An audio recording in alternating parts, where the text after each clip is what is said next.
But what I want to look at right now is water.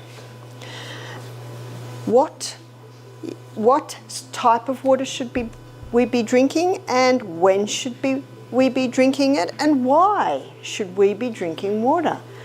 A man said to me, "Everyone tells me to drink water, you told me why." So let me tell you why. Ever wondered if staying hydrated includes more than just drinking enough water? Today I'm presenting astonishing facts about water that your doctor may not be telling you. If you are over 40, staying healthy and hydrated is more important than ever. We'll look at why water is so important to our bodies, how it functions, how much you should drink each day, and some practical hydration tips. Let's dive right in.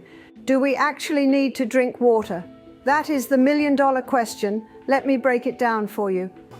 So from the kidneys, now please bear with me here because I'm an Australian, so I'm going to say litre, but I think you realise in the US a quart is the same as the litre. So from the kidneys we have 1.5 litre loss in a day. From the colon we have 0.3 of a litre loss in the day.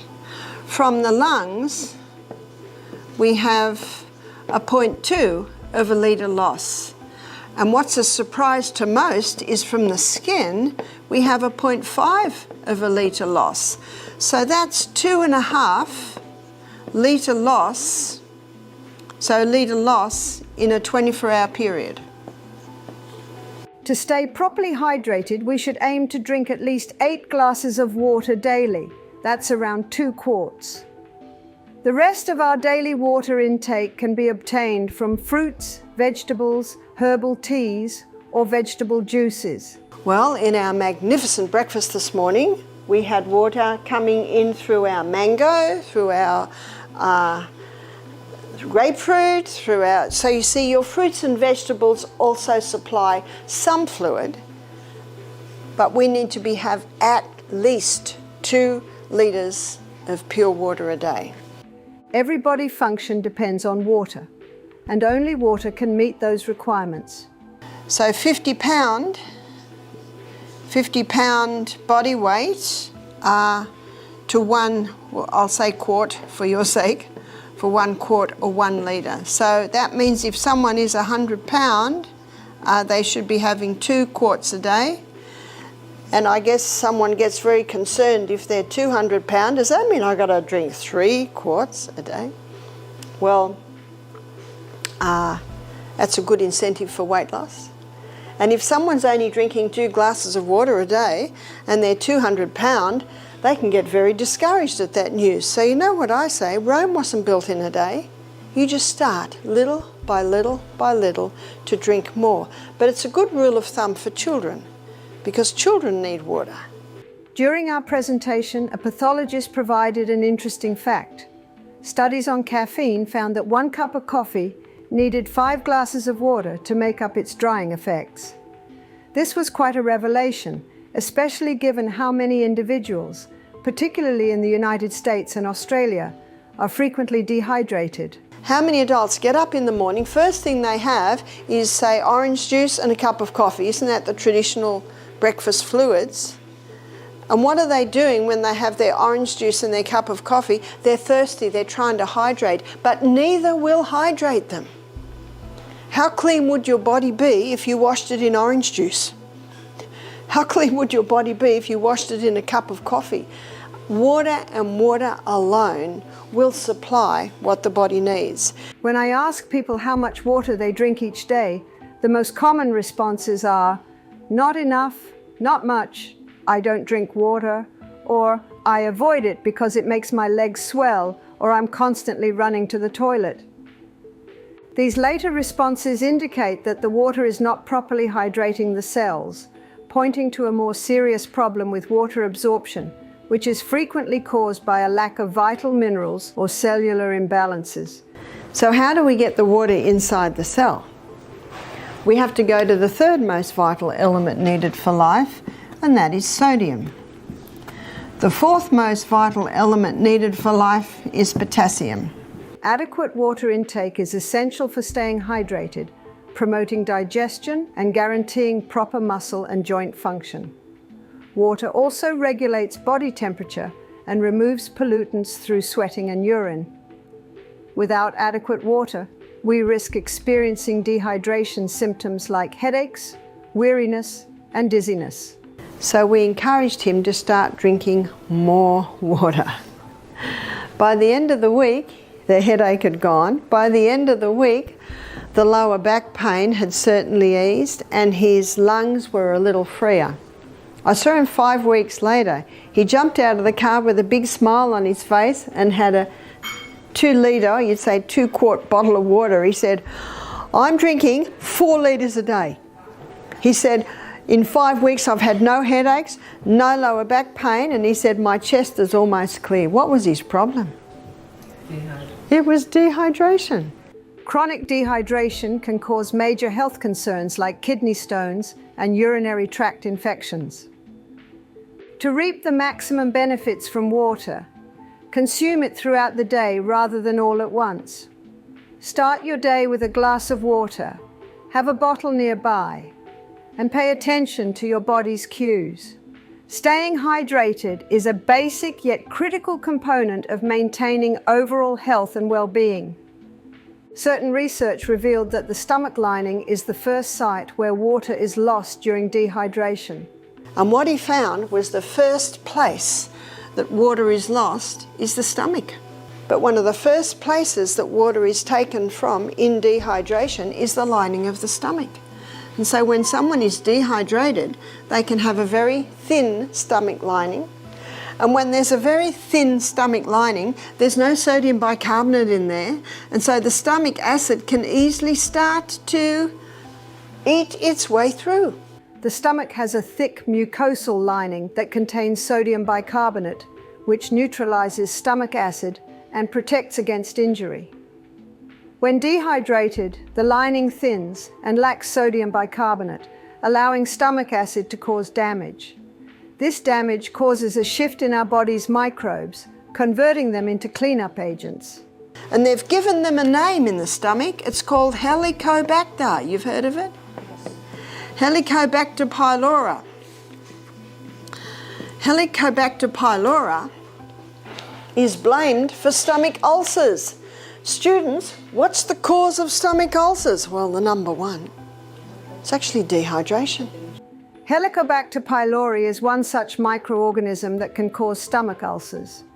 Dehydration is frequently the root cause of numerous health problems, including stomach ulcers. Dr. B, who published extensively on the subject, claimed to have successfully treated 3,000 cases of stomach ulcers with water alone. The stomach lining is the first place damaged by dehydration. Thus, drinking a glass of water 30 minutes before a meal can help thicken this protective mucosal layer. So there's a couple of doctors from Australia, Western Australia, that got a Nobel Prize for discovering that Helicobacter pylori causes stomach ulcers.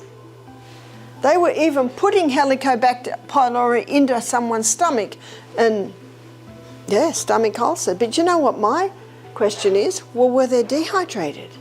How much water were they drinking? Are they coffee drinkers? Dr. B's book, The Body's Cry for Water, or Don't Treat Thirst with Medications, emphasizes how drugs can further dehydrate the body. In my experience as a psychiatric nurse, I've noticed that patients frequently have dry mouths, which are a sign of dehydration, and that caffeinated beverages like Coke or coffee worsen the condition. So what do? Oh, Coke, coffee. Is that helping? Not at all. In fact, it's contributing to the fact that they're still in the psychiatric hospital because our brain is 85% water. From the neck down, we're 75% water. Our brain is a hydroelectric system. No hydro, no electricity. A person can actually develop negative thought patterns in a dehydrated brain. For example, my spouse once got a nasty migraine in the afternoon after not drinking any water all day. After a couple of glasses of water, his migraine subsided to a dull discomfort before disappearing completely. While not all headaches are caused by dehydration, staying hydrated is important. In professional settings, I've witnessed directly how dehydration impedes recovery and worsens health problems.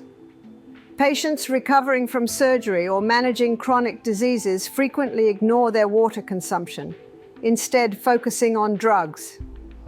Increasing your water consumption will help you heal faster and feel better in general. In my experience, dehydration has an influence on mental health, making it critical to address hydration in all parts of care. Even mild dehydration can cause mood swings and cognitive difficulties, emphasizing the critical relationship between physical and mental health. Water is necessary for both. The pancreas helps to maintain this balance by releasing hormones such as insulin and glucagon into the bloodstream. So we come down the gastrointestinal tract and we come to the pancreas. Here's the pancreas.